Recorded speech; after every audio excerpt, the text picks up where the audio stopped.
सबसे बड़ी जंग में सबसे बड़ा रेस्क्यू। नमस्कार, आपके साथ मैं हूं नवजोत रंधावा। हमारे देश से करीब 2500 किलोमीटर दूर दो देश युद्ध कर रहे हैं, एक दूसरे पर मिसाइलों से हमले किए जा रहे हैं, पर चिंता की लकीरें लाखों भारतीयों के माथे पर नजर आ रही हैं।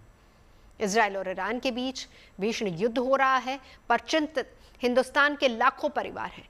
और ये चिंता इसलिए है क्योंकि करीब 1.25 लाख भारतीय इन देशों में फंसे हुए हैं।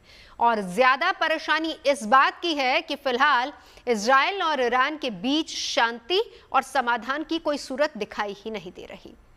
सबसे बड़ा सवाल यही है कि जंग का मैदान बने दोनों देशों से भारतीयों की वापसी होगी कैसे। सरकार युद्ध स्तर पर प्रयास कर रही है।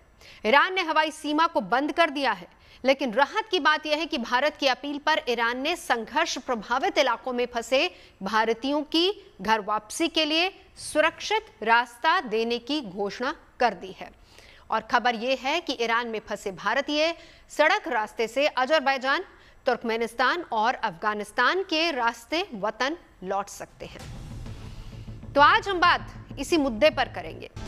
ईरान और इजरायल की ताजा स्थिति के बारे में हम आपको अपडेट देंगे। साथ ही साथ ईरान में फंसे हजारों भारतीयों का जंग के मैदान से घर वापसी उनकी कैसे होगी, क्या है रोड मैप, इसको लेकर भी चर्चा करेंगे। एक्सपर्ट से हम इसको लेकर समझेंगे भी और बात भी करेंगे। साथ ही दो शक्तिशाली देशों के संघर्ष से देश और दुनिया पर कितना असर होगा, इससे जुड़े तमाम पहलुओं पर आगे बात करेंगे।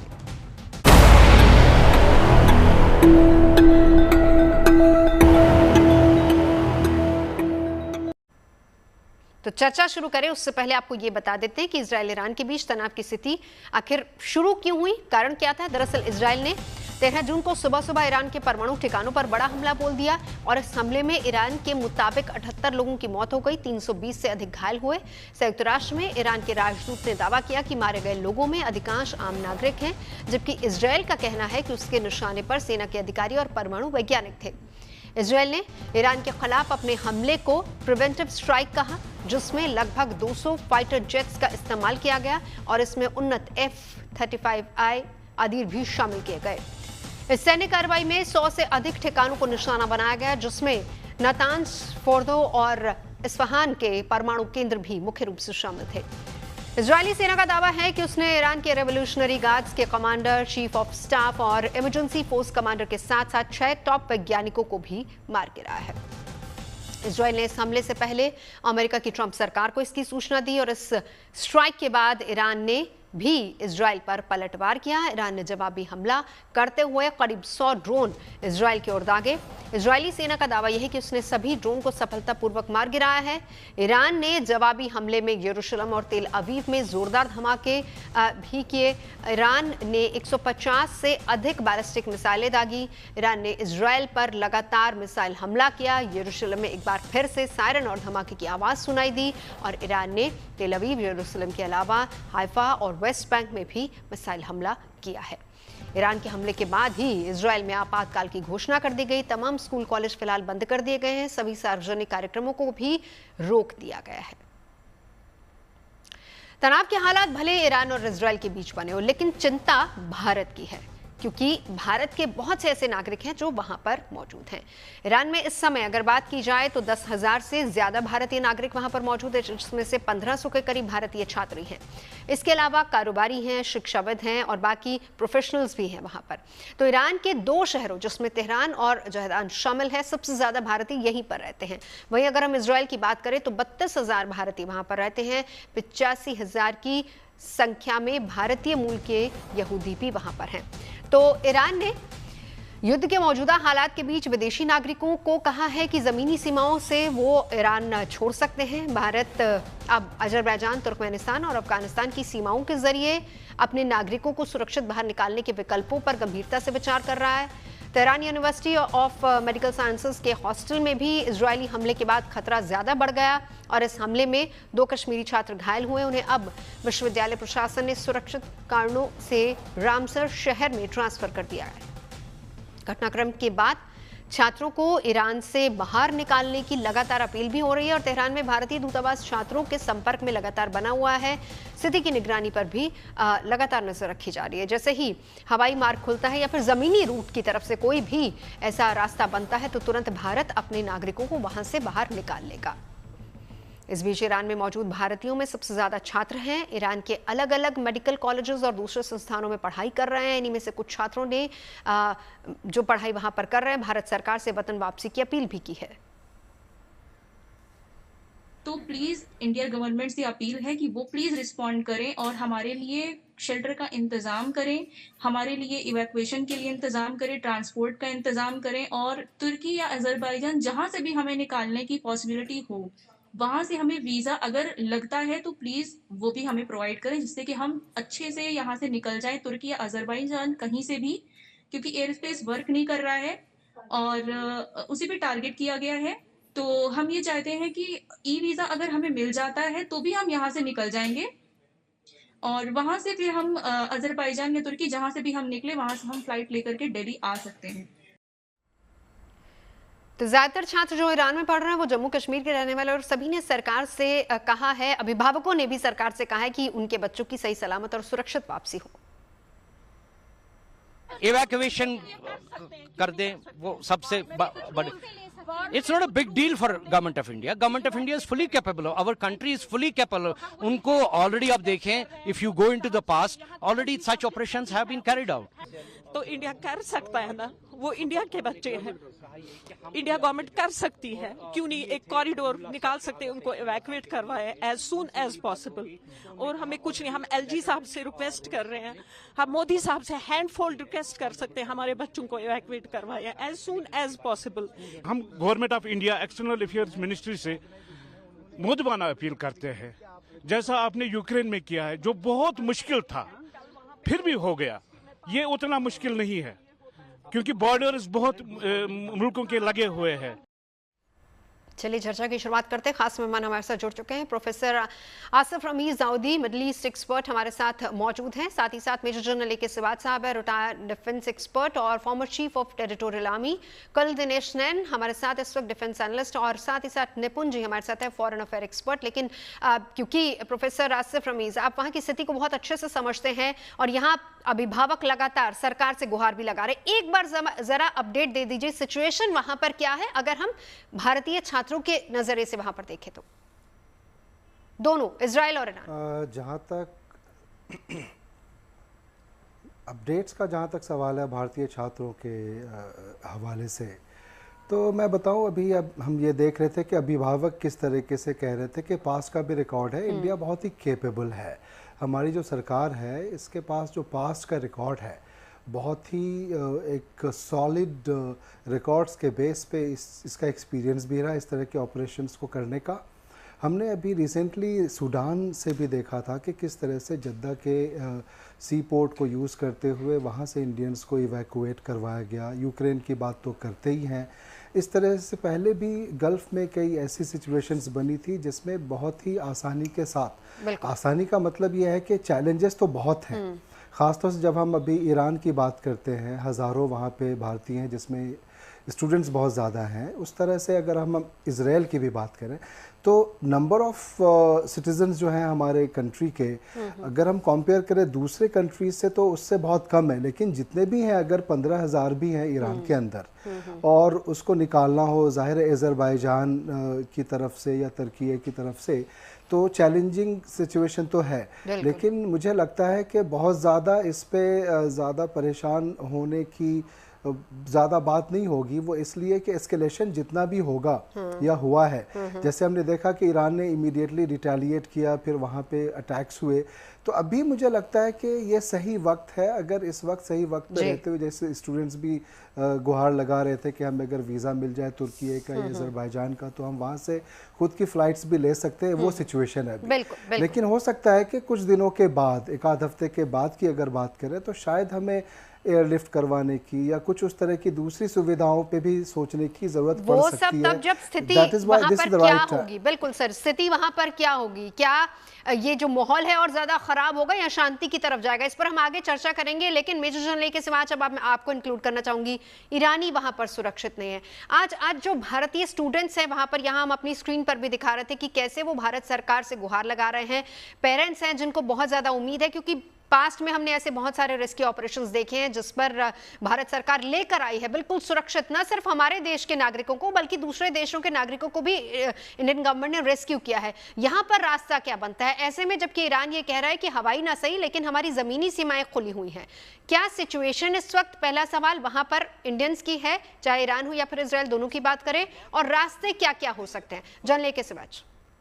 हाँ बिल्कुल, देखो ना, जो सिचुएशन तो काफ़ी अच्छी नहीं है दोनों तरफ, इजराइल में भी और ईरान में भी, क्योंकि जिस प्रकार से वहाँ पर स्थिति है कि काफ़ी मिसाइल रॉकेट्स फायर हो रहे हैं एक दूसरे के ऊपर, और वाकई एयर स्पेस दोनों ने बंद कर रखी है। तो ये सच्चाई है कि भाई हवाई जहाज से तो वो नहीं आ सकते, मगर ये सच है कि भारत की बहुत क्षमता और काबिलियत है।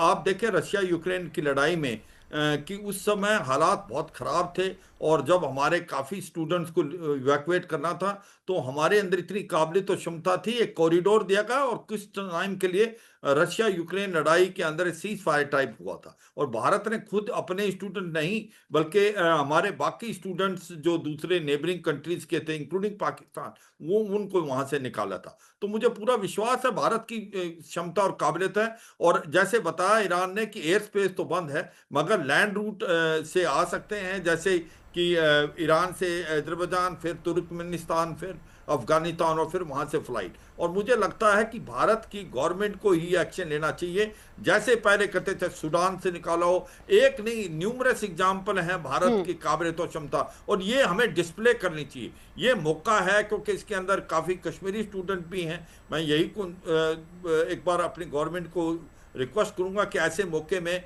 हमें पूरी हेल्प करके, जो देरी होगी हमारी गवर्नमेंट को इवैक्यूएट करे। आई एम श्योर की चर्चाएं इसको लेकर शुरू हो ही गई होंगी। मैं लौटती हूँ, कर्नल को इंक्लूड कर लेते हैं। अब रास्ता अगर जमीनी, अगर हम बात करते हैं कर्नल, तो कौन सा रास्ता बनता है जहां से भारतीयों को लाया जा सकता है वापस?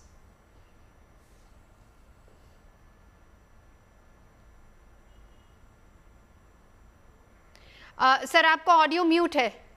कर्नल आपका ऑडियो म्यूट है sir. Can you hear me now? जी जी जी बिल्कुल। ये सभी रास्तों से आ सकते हैं नवजोत। देखिए, हमारे संबंध जो है वो इजराइल से भी है, हमारे संबंध ईरान से भी। तो दोनों से बात करके एयर स्पेस के लिए थोड़ा एयर स्पेस के अंदर जब उन्होंने एयर स्पेस बंद की हुई है तो we can airlift them also. ऐसा कोई बड़ी बात नहीं है। अभी ये बात भारत सरकार के पास पहुंची। आई एम वेरी श्योर कि एक्सटर्नल अफेयर मिनिस्टर जो है अपने जयशंकर जी और प्रधानमंत्री जो है मिलकर के इसके ऊपर डेफिनेटली एक्शन करेंगे। और दूसरा, अभी नेवल सी का रास्ता भी खुला हुआ है। स्टेट ऑफ हॉर्मोज के अंदर अभी इस तारीख पे कोई हॉट वॉर नेवल की नहीं चल रही है इस टाइम पे। सिर्फ जो है एयर डोमिनेंस आज की तारीख में ईरान के ऊपर पूरा इजराइल ने किया हुआ है। क्योंकि ईरान की सारी एयर स्ट्रिप्स वगैरह जितनी भी हैं और उसके रडार्स वगैरह वो सब ध्वस्त किए गए हैं। तो हो सकता है कि एयरलिफ्ट वहां से करना हमारे लिए मुश्किल हो ईरान से, लेकिन इजराइल से हो सकता है। तीसरी बात, अफगानिस्तान का रास्ता पूरा खुला पड़ा हुआ है। अफगानिस्तान के अंदर से आराम से एक कॉरिडोर बना करके उनको लाया जा सकता है, और फिर इधर से सी रूट से भी हम उनको लेके आ सकते हैं। आई एम वेरी श्योर कि अभी जब ये मामला उठा है, क्योंकि सभी कंट्रीज ने, देखिए अमेरिका ने भी अपने सभी नागरिकों को कह दिया है कि वो ईरान छोड़ दे, ब्रिटेन ने भी बोल दिया है कि वो ईरान छोड़ दे, रशिया ने भी बोल दिया है सभी के सभी ईरान छोड़ दें। यानी अब मामला कुछ सीरियस होने जा रहा है। हो सकता है यूएस इन्वॉल्व भी हो जाए। तो इस लिहाज से देखा जाए तो डेफिनेटली हमारे पास टाइम शॉर्ट है, बिकॉज ज्यादा दिन का ये युद्ध मुझे नहीं लगता ये 10 दिन का 12 दिन का युद्ध चलेगा, जैसे कि डोनाल्ड ट्रंप ने 7-8 दिन का घोषणा की थी। लेकिन अब हमें अगले 2-3 दिन के अंदर ये युद्ध स्तर के ऊपर प्लानिंग करी जानी चाहिए। हमारे पास लोग भी हैं, गवर्नमेंट के अंदर भी हैं, गवर्नमेंट से एफिलिएटेड भी हैं। जनरल वीके सिंह सूडान के अंदर उन्होंने काम किया। उन्होंने, अगर आपको याद हो तो उस टाइम पे जब ये यूक्रेन और रशिया की बात चल रही थी, सुमी हो, खार्किव हो, कीव हो, पोलैंड के रास्ते से सभी को निकाल के लेके आए। बड़े बड़े मात्रा में लोग निकल के आए थे। तो एक्सपीरियंस लोग हैं हमारे पास में। सिर्फ आई थिंक कोई ना कोई एक्शन मैं समझता हूं कि मिनिस्ट्री ऑफ एक्सटर्नल अफेयर्स की तरफ से डेफिनेटली आएगा। ठीक है, निपुण जी अब आपको इंक्लूड करूंगी। देखिए, अगर हम भारत के रिश्तों की बात करें, इजराइल के साथ भी भारत के रिश्ते अच्छे हैं और अगर हम ईरान की बात करें तो वहां भी ठीक ठाक रिश्ते हैं। यानी भारत जिस वक्त इजराइल हमला करता है, नेतन्याहू प्रधानमंत्री मोदी से बातचीत करते हैं और उनका संदेश यही होता है कि आप शांति बनाए रखें। भारत की कोशिश हमेशा से ये रही है कि शांति बननी चाहिए, चाहे वो रूस यूक्रेन के बीच में प्रधानमंत्री नरेंद्र मोदी की मध्यस्थता की बात हो या फिर हम यहाँ की बात करें जब टेलीफोन कॉल आते हैं। तो दोनों देश के साथ ऐसे में जब भारत के रिश्ते अच्छे हैं और वहां पे जो भारतीय फंसे, कितने ये दोनों देश भारतीय नागरिकों की सुरक्षा के लिए प्रतिबद्ध होंगे वहां पर जब तक कि उनका इवैक्यूएशन नहीं हो जाता? देखिए, आपने बिल्कुल सही बात कही और जैसे ही ये कॉन्फ्लिक्ट स्टार्ट हुआ था तो भारत की ओर से यही प्रतिक्रिया दी गई थी कि दोनों देशों के साथ हमारे जो रिश्ते हैं वो अच्छे हैं। देखिए, ईरान के साथ अगर हम देखते हैं तो हमारे हिस्टोरिकल रिलेशंस हैं, कई सदियों के रिलेशन हमारे हैं और ज्योग्राफिकली भी संबंध रहे हैं। तो पाकिस्तान बनने के बाद हमसे एक बॉर्डर दूर हुआ है, नहीं तो ईरान के साथ हमारे हिस्टोरिकल बाउंड्री वाले रिलेशंस रहे हैं। आज भी हम देखें तो चाबार पोर्ट को लेकर हम लोग काम कर रहे हैं, ग्वादर पोर्ट के काउंटर में, यहाँ तक कि जो नॉर्थ साउथ गलियारा है उसको लेकर हम लोग काम कर रहे हैं। ईरान में हमारे काफ़ी सारे प्रोजेक्ट्स भी हैं।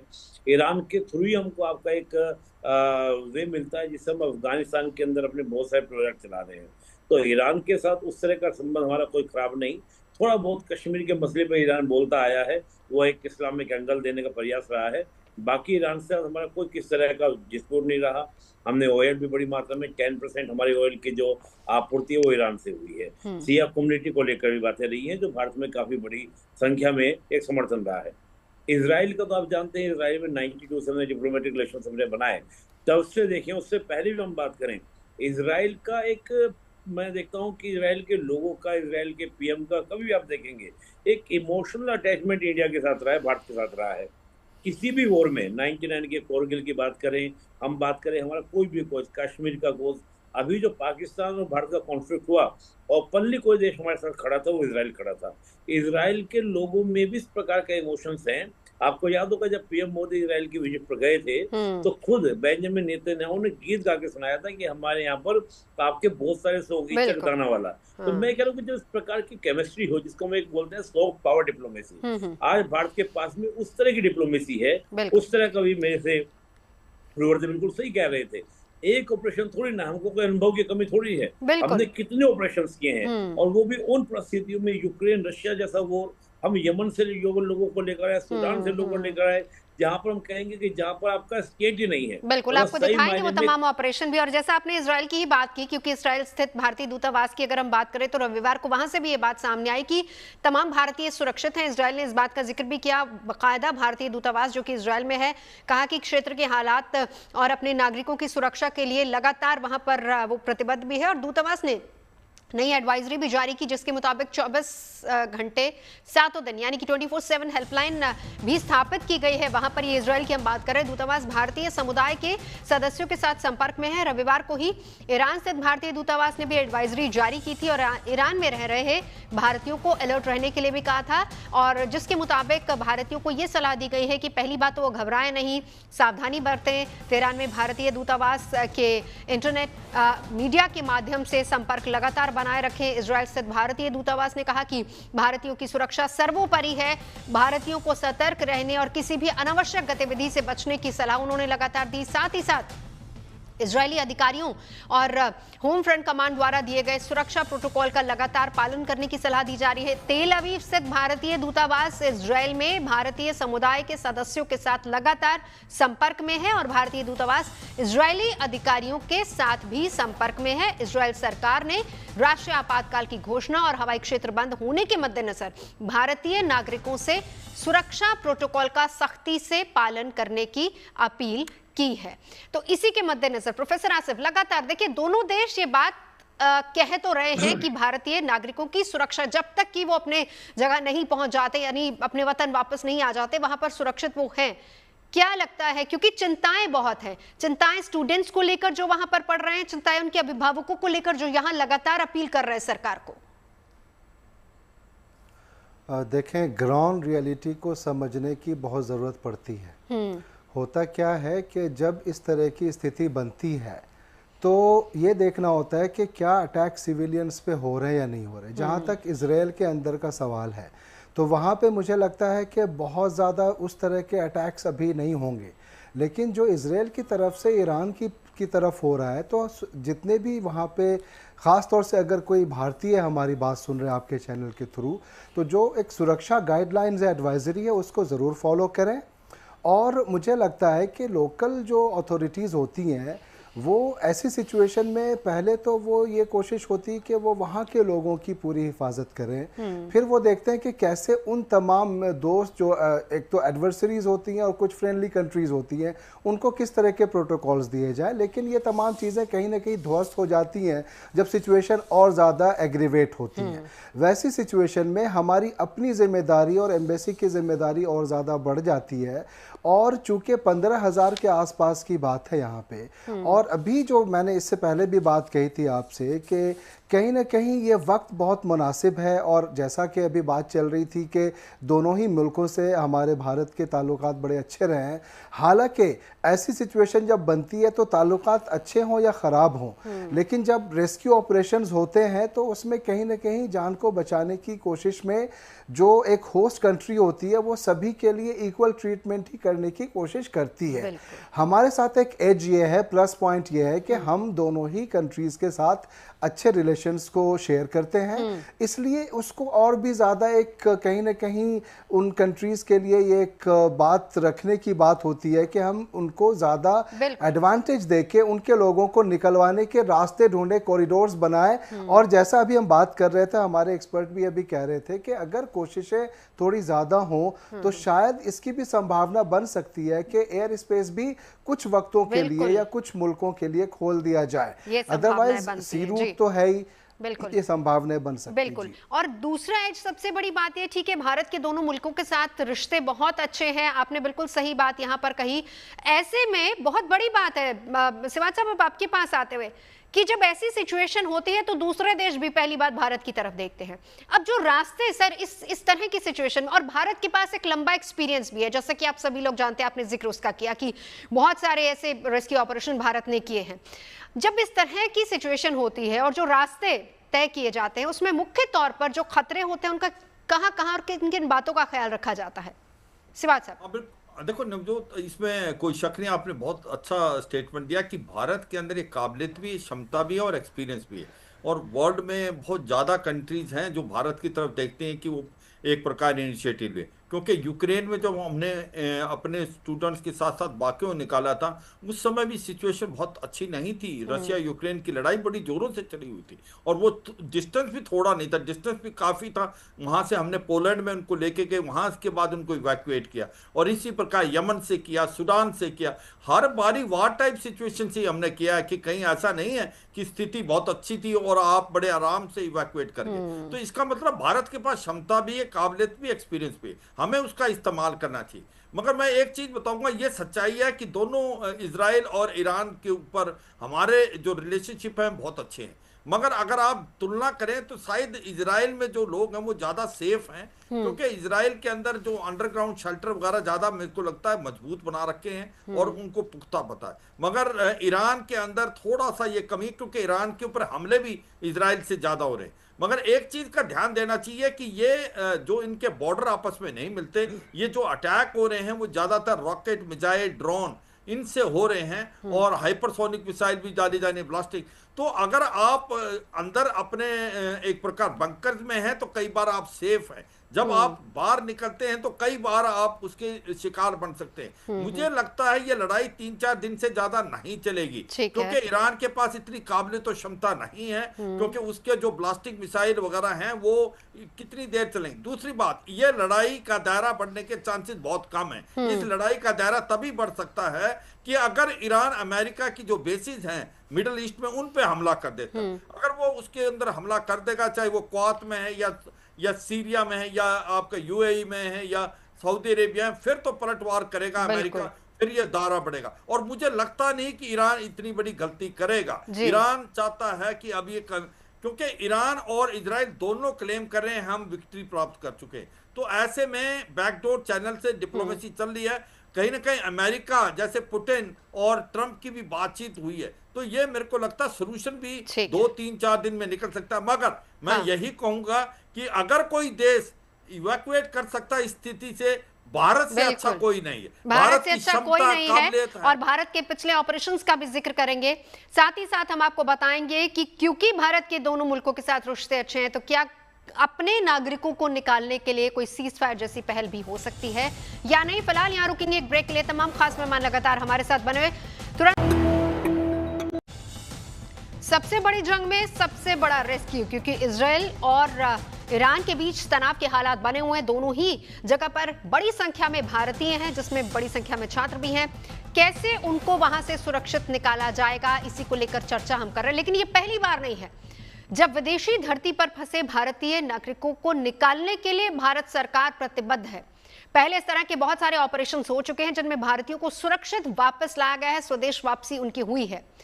2024 की बात करें तो ऑपरेशन इंद्रावती, हैती में फंसे भारतीयों को डोमिनिक गणराज्य में सुरक्षित शिफ्ट किया गया था। 2023 की बात करते हैं, ऑपरेशन अजय, हमास के इजराइल पर हमले के बाद इजराइल से भारतीयों को वापस लाना शुरू किया गया था। 2023 की बात करें, ऑपरेशन कावेरी, गृह युद्ध से प्रभावित सूडान से भारतीय नागरिकों को निकालने का मिशन हुआ। 2022 में भी ऑपरेशन गंगा के तहत रूस यूक्रेन युद्ध के दौरान पड़ोसी देशों में फंसे भारतीयों की वापसी हुई थी। 2021 ऑपरेशन देवी शक्ति, अफगानिस्तान से भारतीय नागरिकों को सुरक्षित निकाला गया था। 2020 ऑपरेशन वंदे भारत, कोरोना काल में विदेशी धरती पर भारतीय जहां जहां भी मौजूद थे उनको वापस लाया गया था भारत। 2016 ऑपरेशन संकट मोचन, दक्षिण सूडान में गृह युद्ध में फंसे भारतीयों को वायुसेना ने एक मिशन चलाकर वापस वायुसेना स्वदेश लेकर आई थी। 2015 में ऑपरेशन मैत्री, जहां पर नेपाल में आए भूकंप के बाद भारतीयों को बचाने का अभियान चला। 2015 ऑपरेशन रहा जहां पर यमन में छिड़े संघर्ष में युद्ध के रास्ते भारतीयों को लाने की कोशिश, और उससे पहले 1990 कुवैत एयरलिफ्ट, वायुसेना और एयर इंडिया का संयुक्त ये मिशन था जिसमें भारतीयों की सुरक्षित वापसी हुई थी। कलनैन हमारे साथ जुड़े हुए हैं। कलनैन, अब आपके पास आते हुए, कितना सेफ और सुरक्षित होता है, और बड़ी बात ये, अगर हमारे रिलेशनशिप दोनों मुल्कों से बहुत अच्छे हैं, इजराइल जब हमला करता है उसके बाद प्रधानमंत्री मोदी से बातचीत करता है, इजराइल कह रहा है कि जितने भारतीय वहां पर हैं वो बंकर्स में छिप जाएं, ईरान कह रहा है कि रास्ते खुले हैं, जमीनी रास्ते, यहां से जितने विदेशी नागरिक हैं वो जा सकते हैं। अगर इतनी सारी बातचीत हो रही है, रिलेशनशिप हमारे अच्छे हैं, तो क्या किसी सीज फायर की भी बात हो सकती है ताकि हम अपने नागरिकों को निकाल ले वहां से? नहीं, सीज फायर तो वो नहीं करेंगे। सीज फायर की बहुत बड़ी बात हो जाती है। हाँ, डेफिनेटली वो लोग आपको एक सेफ कॉरिडोर जरूर दे देंगे। उनके जब एक्सटर्नल अफेयर मिनिस्ट्री उनसे बात करेगी और वो उनकी डिफेंस मिनिस्ट्री उसमें इन्वॉल्व होगी, जहां जहां पे उनका युद्ध चल रहा है उस क्षेत्रों के अंदर किस जो भारत मांग करेगा कि हम इस क्षेत्र से, इस कॉरिडोर से उनको निकालना चाहते हैं, तो उस पर एक पूरी प्लानिंग की जाएगी, टाइम फिक्स किया जाएगा, एक पूरा रोड मैप बनाया जाएगा दोनों तरफ, इधर भी और उधर भी। ये पॉसिबल है, और मैं समझता हूँ कि इसमें ना तो इजराइल को कभी कर हमारे रिक्वेस्ट को टर्न डाउन कर सकता है और ना ही ईरान करेगा। हाँ, ये हमें देखना है कि हम जल्दी से जल्दी कौन से रूट्स के थ्रू वो प्लान करके इनको हम ला सकते हैं, बिकॉज मेरे हिसाब से अभी ईरान के अंदर एयरलिफ्ट करना मुश्किल होगा, क्योंकि ईरान के जितने भी एयरपोर्ट हैं वो सभी के सभी ध्वस्त कर रखे हैं, सभी एयरफील्ड टूटी पड़ी हैं, तो वहां से आप लैंड नहीं कर पाओगे, टेक ऑफ नहीं कर पाओगे, तो कैसे काम करोगे? तो लिहाजा ईरान का जहां तक सवाल है, वहां से हम समुद्र का रास्ता जो कि ये स्टेट ऑफ हॉर्मोज है या अरेबियन सी से लगता हुआ जो कोस्ट है, उसके ऊपर हम प्लान कर सकते हैं। और दूसरा रूट सबसे सेफ हमारे लिए अफगानिस्तान है, अफगानिस्तान के रास्ते से हम ला सकते हैं। अर्मीनिया का रास्ता भी हमको लगता है, ये बोल रहे हैं अजरबैजान और तुर्की, बच्चे बोल रहे थे कुछ, लेकिन हमें मालूम है कि अजरबैजान और तुर्की के साथ में ऑपरेशन सिंदूर के बाद हमारे ताल्लुकात थोड़े से टफ से चल रहे हैं, तो वहां से तो मैं नहीं समझता हूं कि भारत प्लान करेगा। हाँ, आर्मेनिया से कर सकता है, अफगानिस्तान से कर सकता है, और समुद्र के रास्ते कर सकता है। लैंड और सी रूट दोनों की बात आप कर रहे हैं। निपुण जी, अगर स्थिति बिगड़ती है, हालांकि पहले तो मैं यही आपसे जानना चाहूंगी कि क्या लगता है कि जंग कितने दिन चलेगी, और दूसरी बात यह है कि जैसे हमारे एक एक्सपर्ट ने भी कहा, इजराइल के मुकाबले ईरान में भारतीय ज्यादा असुरक्षित है। उसका कारण यह है कि वहां पर जो नागरिक हैं उन पर भी अटैक हो रहा है, तो कितने सुरक्षित भारतीय वहां पर हैं? नहीं, देखिए, जैसे तो आपने कहा कि लड़ाई कितना लंबा चलेगी, देखिए अभी मुझे लगता है इजराइल की कोशिश ये है कि कैसे भी करके अमेरिका इस वॉर में आ जाए। ईरान की हम जानते हैं कि ईरान जो है हमले तो कर सकता है, लेकिन ईरान की इतनी कैपेबिलिटी आज नहीं है, ना तो इकोनॉमिकल कंडीशन अच्छी है, ना वेपन की सिचुएशन बहुत अच्छी है। देखा जाए तो ईरान के अंदर तो वेपन बहुत पुराने हैं, और इसराइल की जो पूरी कोशिश है वो रिजीम चेंज करने की, कैसे भी करके हम ईरान के अंदर रिजीम चेंज कर दें। और दूसरा इसराइल की कोशिश ये है कि अमेरिका इस मोड में आ जाए, तो फिर स्थिति क्या होगी, इसराइल के लिए बड़ी कंफर्ट जोन हो जाएगी। मैं तो एक डोनाल्ड ट्रंप को देख रहा हूँ कि डोनाल्ड ट्रंप अभी किस प्रकार का प्रेशर वहां पर क्या कर रहे झेल रहे। मैं देख रहा हूँ कि अमेरिकन बहुत सारे, उसमें दो तरह की कैटेगरी, जो इसराइल सपोर्ट लॉबी है वो तो एक प्रेशर बना रही है कि आपको इस वॉर में इन्वॉल्व हो जाना चाहिए। दूसरे में देख रहा हूँ जो कॉमन पब्लिक है वो वहाँ पर क्या है, वहाँ के जो सेनेटर्स हैं या जो कांग्रेस के जो और अदर मेंबर्स आपको देखने को मिलेंगे हाउस ऑफ रिप्रेजेंटेटिव के, उनके घर जा जाके प्रोटेस्ट कर रहे हैं कि आपको अमेरिका को इस वॉर में इन्वॉल्व नहीं होना है, पहले ही अमेरिकन को बहुत नुकसान हो चुका है, आप मत इन्वॉल्व करें। तो डोनाल्ड ट्रंप देखते हैं कब तक वो प्रेशर झेलते हैं, तो वो कब इसमें इन्वॉल्व होंगे ये देखना बड़ा होगा। लेकिन मैं एक बात ये मान रहा हूँ कि जिस प्रकार के इसराइल के दावे हैं कि ईरान की एटॉमिक वेपन क्षमता को हम डिस्ट्रॉय कर देंगे, मुझे उसमें भी संशय लगता है, क्योंकि जिस प्रकार का मैं ईरान का प्रोग्राम को स्टडी कर रहा था तो देख रहा था काफी फुट नीचे कंक्रीट के नीचे उन्होंने बना के बंकर्स में उसमें अपने एटॉमिक वेपन प्रोग्राम को चलाया हुआ है। तो उसको बेचने की क्षमता मुझे नहीं लगती कि इसराइल के पास ऑलरेडी है। अमेरिका के सपोर्ट से वो आपका पूरा वेपन या उस प्रकार की मिसाइल्स हैं, जो अमेरिका ही एक ऐसा देश है जिसके पास प्रकार का है कि वो इस तरह के बंकर्स को क्या कर सकता है, भेज सकता है। अब रही बात ये कि इंडियंस की हम बात करें, निश्चित रूप से ईरान में थोड़ा तनाव है, और ईरान में जिस प्रकार के अटैक हो रहे हैं उस प्रकार के अटैक में हालांकि इसराइल का दावा ये है कि मैं किसी भी सिविलियंस को टारगेट नहीं कर रहा हूँ, मैं टारगेट कर रहा हूँ मिलिट्री को टारगेट कर रहा हूँ, एयरफोर्स को टारगेट कर रहा हूँ, इसके अलावा नेवी के भी जो अड्डे हैं उन पर भी इसराइल ने अटैक करना स्टार्ट किया है, यहाँ तक कि साइंटिस्ट गवर्नमेंट के ऑफिशियल्स उन पर अटैक है। पर ईरान का कह रहा है कि कॉमन सिविलियंस को मारा जा रहा है। मुझे लगता है कि ईरान बहुत ज्यादा कॉमन सिविलियंस की बात आगे नहीं करेगा, क्योंकि जो इसराइल के मंसूबे हैं वो है वहां पर किस तरह से पैनिक क्रिएट करके वहां की गवर्नमेंट के अगेंस्ट क्या हो ईरान के लोग खड़े हो जाए और वहां पर एक रिजीम चेंज किया जाए। पर यह है कि अगर इसराइल के हमले बढ़ेंगे तो निश्चित रूप से वहां पर जो सिविलियंस में पैनिक फैलेगा, उस पैनिक में, और अभी जैसे मैं सुन रहा था बिल्कुल सही बात है कि ईरान के थ्रू हम लोग चाबार पोर्ट के थ्रू, चाबार पोर्ट में ऑलरेडी हमारे अच्छे खासे इन्वेस्टमेंट भी हैं, वहाँ पर हमारे बहुत सारे सेटलमेंट्स भी हैं, हम उस रूट को ही यूज कर सकते हैं, वहां से भी आ सकते हैं। होर्मुज स्टेट में भी किस प्रकार का मैंने कोई अटैक देखा नहीं है। खुद जो ईरान का रिवोल्यूशनरी गार्ड है वो होर्मुज स्टेट में अगर आपका स्टार्ट होगा, देखिए जो होर्मुज स्टेट है पूरा मैटर करती है, क्योंकि बहुत बड़ा एक जो ओशन रूट है यानी कि आपका जो ट्रेड रूट है उसको वो देखता है। वहां पर सऊदी वगैरह कंट्रीज के भी जो आपके हैं उन पर भी अटैक हो सकते हैं, लेकिन अभी मुझे नहीं लगता कि इजराइल ईरान किसी भी तरीके से सऊदी, कतर, यूएई इन पर अटैक करने के लिए रेडी है। एक बार इस पर जो हाँ सर अपनी बात पूरी कर लीजिए जी, इनके कंपनी में अटैक करने के लिए रेडी है। एक बार मिस्टर जनरल सिवाच इसी पर एक आपका रिएक्शन, कितना असर मिडिल ईस्ट पर इसका हो सकता है, क्या सिचुएशन आने वाले समय में आप देख रहे हैं? देखो मेरे को लगता है कि मिडिल ईस्ट के अंदर अभी यही है कि मिडिल ईस्ट के अंदर अगर ईरान हमला करता है अमेरिका की बेसिस पे, तभी अमेरिका इसके अंदर आएगा और दूसरे देश भी इसमें इन्वॉल्व नहीं होने चाहिए। ये इजराइल वर्सेस ईरान है और मुझे लगता है इजराइल वर्सेस ईरान रहेगा। इजराइल को अमेरिका पीछे से पूरी सपोर्ट कर रहा है, जैसे बता रहे कि बंकर बस्टिंग बॉम्ब है उसको भी दिए होंगे, उसके बाद B-2 बॉम्बर उसने लगाए। मगर एक बहुत अच्छी बात बोली, देखो चाबार पोर्ट हम ही ऑपरेट करें, और ये चाबार पोर्ट जो है अफगानिस्तान को कनेक्ट करके सेंट्रल एशियन स्टेट से फिर नॉर्थ साउथ ट्रांसपोर्ट कॉरिडोर को करता। इसका मतलब ये रूट भी बहुत अच्छा है। मल्टी प्रोंग स्ट्रेटेजी से भारत को चलना चाहिए, मगर कोई जल्दबाजी में काम नहीं करना चाहिए। कई बार आप बंकर में ज़्यादा सुरक्षित हैं बनिस्बत अगर आप बाहर जाके कोशिश करेंगे, तो ये भी भारत की मुझे लगता है गवर्नमेंट देखेगी। इजराइल में काफ़ी हद तक लोग जो वहाँ हैं वो सुरक्षित हैं, क्योंकि वहाँ पर एक सिस्टम जो है वो वेल प्रोटेक्टेड है, वो हरदम इस स्थिति से जाते रहे। और भारत के पास क्योंकि एक्सपीरियंस है, भारत बहुत बार ये कर चुका, तो मुझे लगता है भारत की गवर्नमेंट इसके ऊपर बड़े जोरों से ध्यान दे रही है। मगर ये मैं समझना कि क्या ये लड़ाई बहुत लंबी चलेगी, क्या ये इसके अंदर और देश भी शामिल हो सकते हैं, मुझे लगता है कि वो चांसेस कम है। हाँ, ये सच्चाई है, 3 चीज़ें भारत का इजराइल चाहता है, एक तो उसकी न्यूक्लियर फैसिलिटी डिस्ट्रॉय ईरान के, एक उसकी मिलिट्री कैपेबिलिटी काफ़ी डेंट हो, जो दोनों चीज़ें होंगी।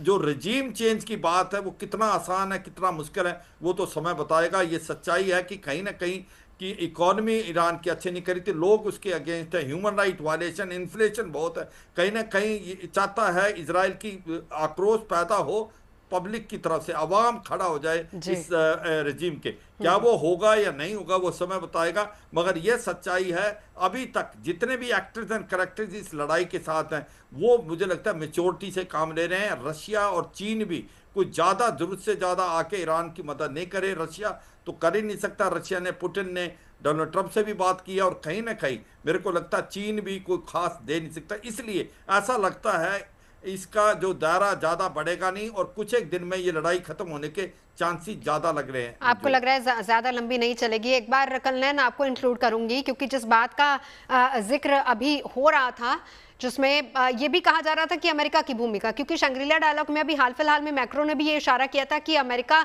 और यूरोप दोनों ने इजराइल को खुली छूट दे रखी। तो अब सवाल यह है कि अमेरिका की भूमिका क्या है इसमें?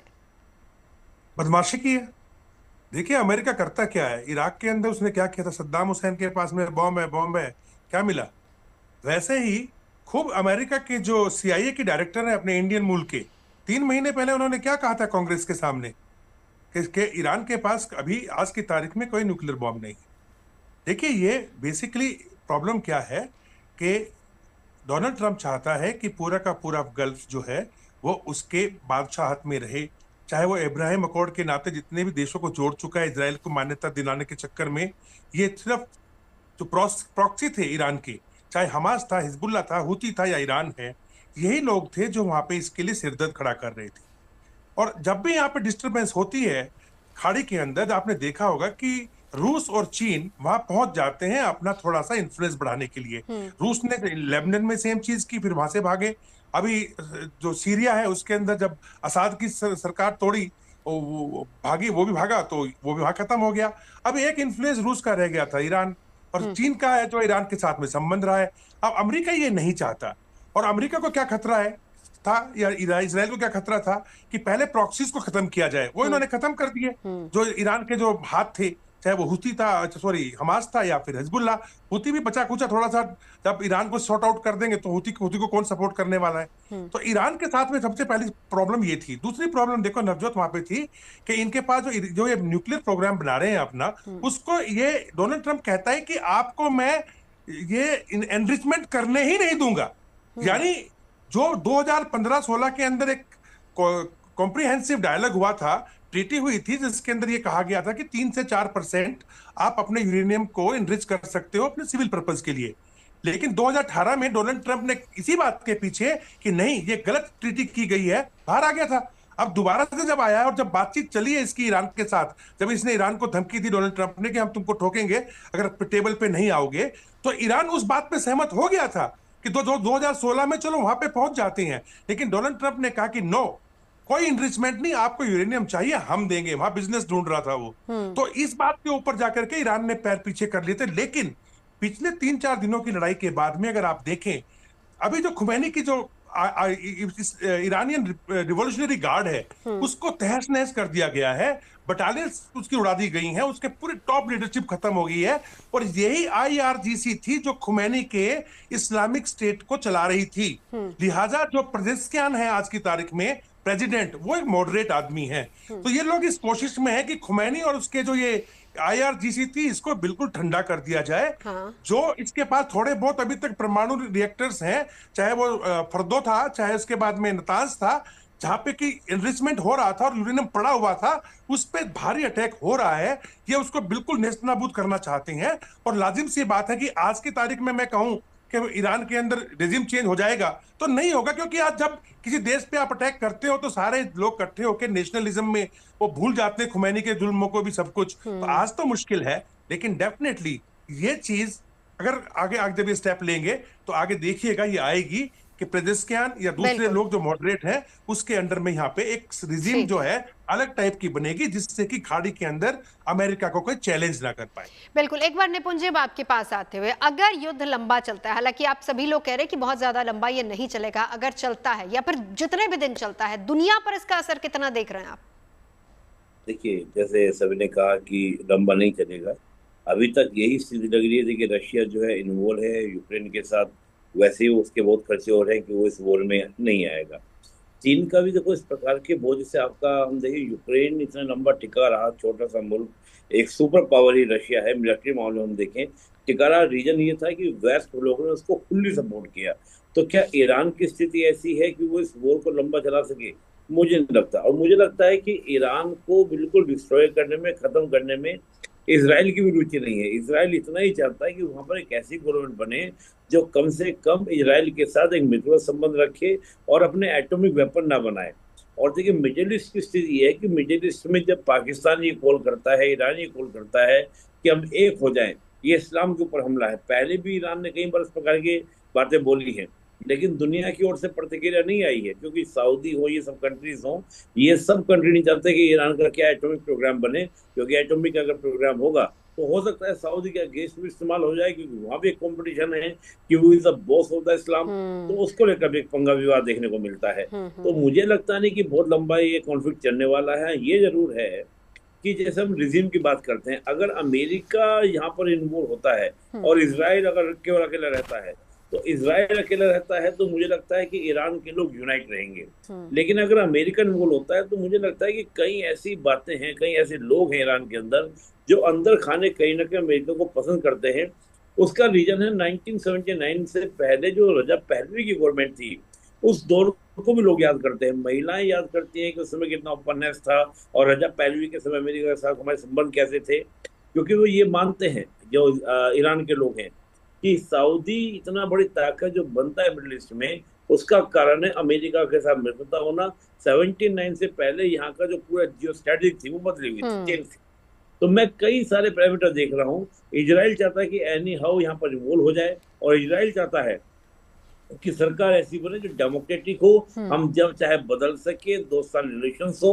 तो वॉर की कंडीशन मुझे लंबी लगती नहीं है, क्योंकि मकसद में भी अंतर है और ताकत में भी अंतर बहुत ज्यादा है। ज्यादा लंबी नहीं चलेगी। अब वापस एक बार उसी सवाल पर मेजर जनरल सिवाच, हालांकि बहुत बड़ा आपने पहले भी बताया और हमने उसको बताया भी, एक्सप्लेन किया कि किस तरीके से भारत के पास अच्छा एक्सपीरियंस है 1990 से लेकर अगर हम अभी तक की बात करें, कैसे हर जगह जहां जहां भी हमारे नागरिक फंसे हुए थे, न सिर्फ हमारे बल्कि हमने कई पड़ोसी मुल्कों के नागरिकों का भी रेस्क्यू किया है। अब यहाँ पर कहाँ सबसे बड़ा चैलेंज आप देखते हैं, ईरान या फिर इजराइल में रेस्क्यू करने में? देखो, ये तो नवजोत, इस पर कोई शक नहीं कि ईरान में ज़्यादा है, क्योंकि इजराइल में नहीं। इजराइल का जो इंफ्रास्ट्रक्चर है, सिस्टम इन प्लेस है, वो भी बहुत वेल प्रोटेक्टेड है।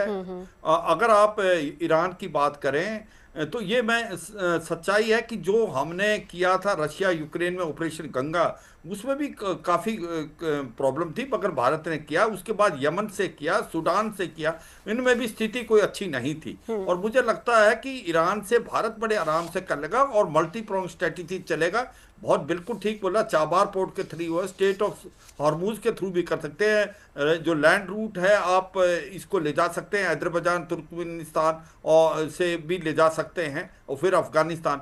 मुझे लगता है इसको करके भारत इसको कर सकता है, मगर वेट एंड वॉच करो कि अब जल्दबाजी में नहीं, क्योंकि ये ऐसा लगता है कि क्योंकि ईरान की इतनी क्षमता और काबिलियत नहीं है, अकेले वो ज़्यादा लड़ पाएगा। जितनी देर ये लड़ाई चलेगी उतना नुकसान ईरान को और होगा। तो ऐसे में मुझे लगता है कि ईरान कोई ना कोई बातचीत का नतीजा निकल सकता है। और ये बिल्कुल ठीक बोला, इजराइल चाहता है उसकी न्यूक्लियर फैसिलिटी में काफ़ी गिरावट आए, वो अगले 2-3 साल हथियार ना बना पाए। वो हो गया है, मिलिट्री कैपेबिलिटी होगी, उसके साइंटिस्ट मार दिए, उसके टॉप मिलिट्री कमांडर मार दिए, उसकी इकोनॉमी में काफ़ी इम्पैक्ट होगा। मुझे लगता है इजराइल भी ऐसे मौके पे बातचीत के लिए एक प्रकार से आगे आएगा। जिस प्रकार से हम बात कर रहे हैं, मुझे लगता है भारत के पास काबिलियत भी है, क्षमता भी है, और भारत की गवर्नमेंट एक प्रोएक्टिव गवर्नमेंट है, सोच समझ के एक्शन लेगी वक्त के तकाजे के साथ, चाहे वो ईरान से हो, इजराइल हो, क्योंकि हमारे रिलेशनशिप इनसे दोनों से अच्छे हैं, बहुत अच्छे, इसीलिए सोच समझकर आगे स्टेप उठाया जाएगा। 10,000 के करीब ईरान में भारतीय हैं और 32,000 से ज्यादा भारतीय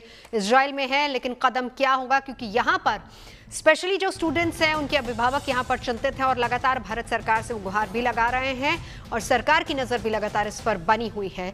एक बड़ा एक्सपीरियंस भी है रेस्क्यू ऑपरेशंस का, जिसमें हर बार कहीं भी अगर इस तरह की सिचुएशन आई है तो भारत ने सफलतापूर्वक रेस्क्यू किया है सबका, इसलिए उम्मीदें बहुत ज़्यादा है। तमाम खास मेहमान हमारे साथ जुड़े चर्चा के लिए बहुत बहुत शुक्रिया। यहाँ पर हम रुकेंगे एक ब्रेक के लिए, आप रहिए हमारे साथ।